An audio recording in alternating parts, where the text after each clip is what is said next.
Les red flags, c'est vraiment de la merde.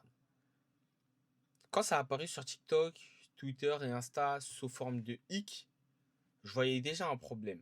Mais maintenant, vu comment c'est généralisé, c'est encore pire. Maintenant, on a le droit de juger des choses superficielles, inutiles et qui te permettent de même pas avancer.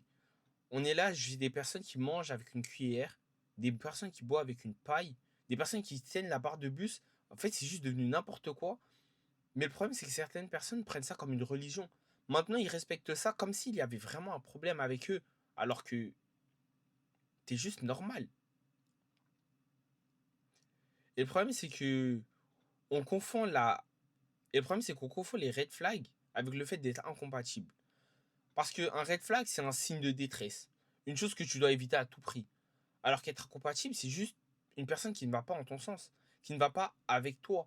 Que ce soit ne pas avoir de voiture alors que toi, tu as peut-être le permis, que ce soit, je sais pas, par exemple la façon de manger. On va dire que toi, tu aimes bien manger avec la cuillère et il mange avec la fourchette.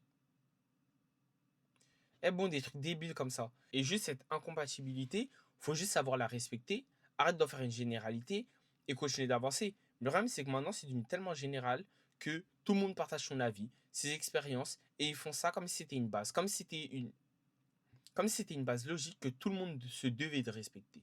Mais au final, toute cette histoire de red flag, elle t'isole et t'empêche d'être toi-même.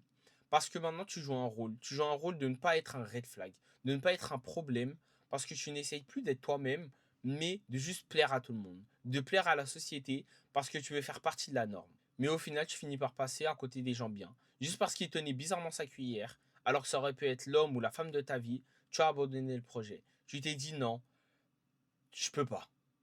Mais tu peux pas quoi? Tu pouvais, mais juste t'as préféré l'ignorer parce que t'as suivi un truc débile, tout simplement. Et ensuite t'oublies de vivre. Parce qu'au final, chaque relation, ça devient une enquête. Tu deviens suspicieux à la moindre chose, au moindre détail. Ah, il monte pas son téléphone, c'est red flag.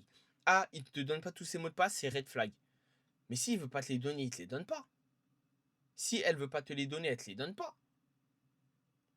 C'est juste normal. C'est juste le fait d'accepter. Parce que si t'as pas confiance en quelqu'un, pourquoi tu voudrais te mettre avec cette personne en premier lieu?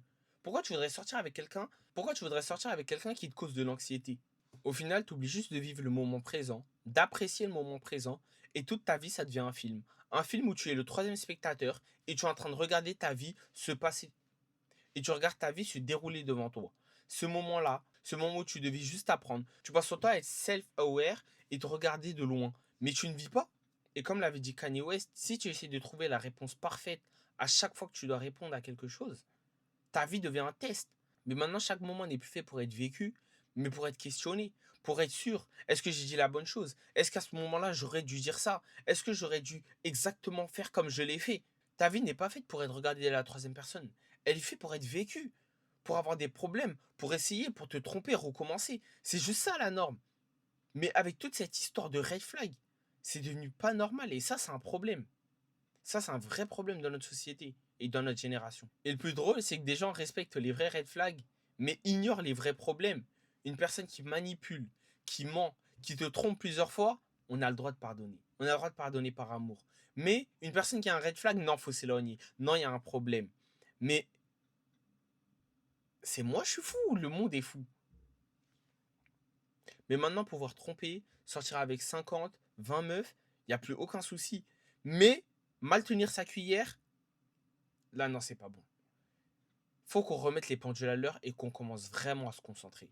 Parce que à partir du moment où ça devient normal de tromper, mais ça devient un problème de tenir la barre d'un bus, il faut vraiment qu'on revoie nos priorités. Il faut vraiment qu'on commence à apprendre à communiquer. À communiquer de la façon dont tu veux. Arrêter de faire semblant d'être nonchalant, de n'être affecté par rien du tout. Parce qu'en réalité, quelque chose te touche. Accepte-le et vis-le. Vis le moment présent. Et après, tu apprendras de cette erreur. Peut-être que tu devras mieux te réguler, mais pas te réguler au point de te limiter, mais au point de juste apprendre à vivre en société. T'as pas besoin d'être parfait. Encore moins d'être la meilleure personne du monde. Juste essayer, faire de ton mieux, c'est tout ce qui compte. Parce qu'au final, si tu passes tout ton temps ou toute ta vie à fuir, à partir de quel moment tu vas te poser? À partir de quel moment tu vas te dire, peut-être que le problème, c'est pas moi, mais les autres. Quand tu vas commencer à avoir cette réflexion et te dire qu'en réalité, tu n'avais pas besoin de changer, tu avais juste besoin de chercher la bonne personne. Pas en la cherchant parmi les red flags ou parmi les conditions des autres, mais parmi tes propres conditions, parmi tes propres convictions. À partir de quel moment tu vas commencer à te poser et te dire, c'est ça la réalité. Parce qu'au final, c'est vraiment tout ce qui compte. C'est est-ce que c'est en alignement avec tes propres valeurs? Est-ce que cette personne elle est alignée avec toi? Est-ce que vous avez eu des expériences similaires? Vous pensez à peu près de la même façon? Vous avez les mêmes objectifs dans la vie? Si oui, alors on s'en fout de comment elle tient sa cuillère. C'est pas le problème. Mais si maintenant tu te mets avec une personne qui trompe, qui ment, qui vole, là il y a un problème. Là il y a un réel problème. Alors, je pense qu'en vrai, notre génération, elle a juste besoin d'apprendre à mieux communiquer. Arrêtez de se concentrer sur les choses complètement débiles. Arrêtez de regarder les trends qui passent parce qu'il y en aura des millions. Après les red flags, il y en aura sûrement d'autres. Il y aura sûrement d'autres trucs encore plus débiles. Alors, arrêtez de vous concentrer sur les choses qui ne valent rien, qui ne coûtent rien parce qu'au final, tu perds juste ton temps. Toutes les personnes qui disent avoir des red flags, t'inquiète pas qu'en réalité, c'est pas un problème les red flags pour eux. Ils n'y pensent même pas dans leur vie de tous les jours. Mais vu qu'on est sur les réseaux, il faut mentir, il faut faire des vues, il faut faire des likes. Et voilà, c'est la seule façon de leur faire, parce qu'ils n'ont aucune créativité.